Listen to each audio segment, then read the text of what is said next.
Okay, so I'm going to make some passion fruit sugar syrup using these 4 passion fruit, and in order to do that I am going to measure out a cup of sugar and about 3/4 of a cup of water.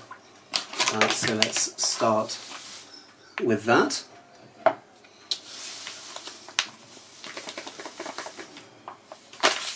You can mess with these ratios, but this feels about right to me. So that is a cup of sugar. In that goes. And then a little bit less than a cup of water.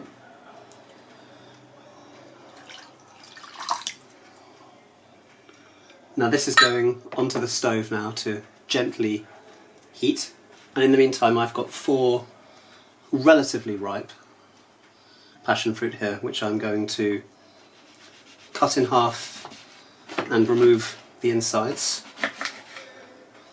Pretty good. What you'll find with passion fruit is that the wrinklier the better, the riper. And these are kind of halfway there, but they smell absolutely wonderful. And they look pretty great too.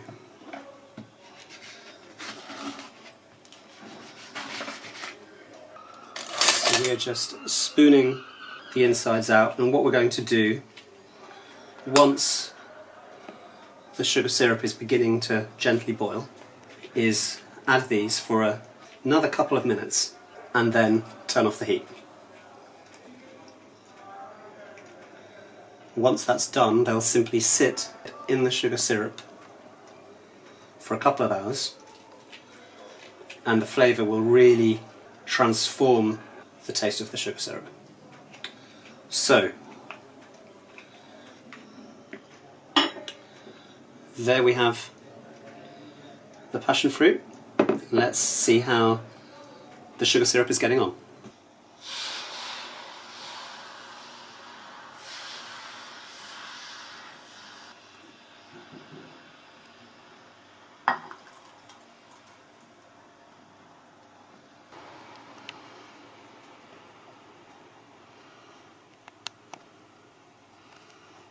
So I have taken this off the heat now.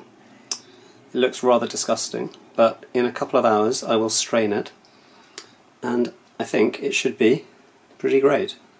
Okay, so the passion fruit sugar syrup has now cooled, and I am going to begin to strain it through some mesh and extract the bits and see what we have left. So this may take a little while because it's quite thick, perhaps unsurprisingly. But it's taken on a wonderful kind of yellow colour now, which is quite unlike the sugar syrup I ordinarily make. So let's persist with this and see how it looks. So there you go, that is the passion fruit sugar syrup, which now looks rather wonderful. I'm just going to transfer it to this smaller bottle. Hopefully it will fill it or fit in well. Not quite as much as I was hoping for.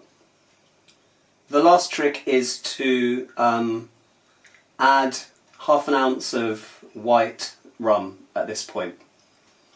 And that just acts as a stabiliser and prevents it from crystallising. But even if you don't, and I'm not going to simply because I don't have any, this should last in the fridge for a good period. And should be great. I'm going to drink it with dark rum, some lime, a bit of Angostura bitters.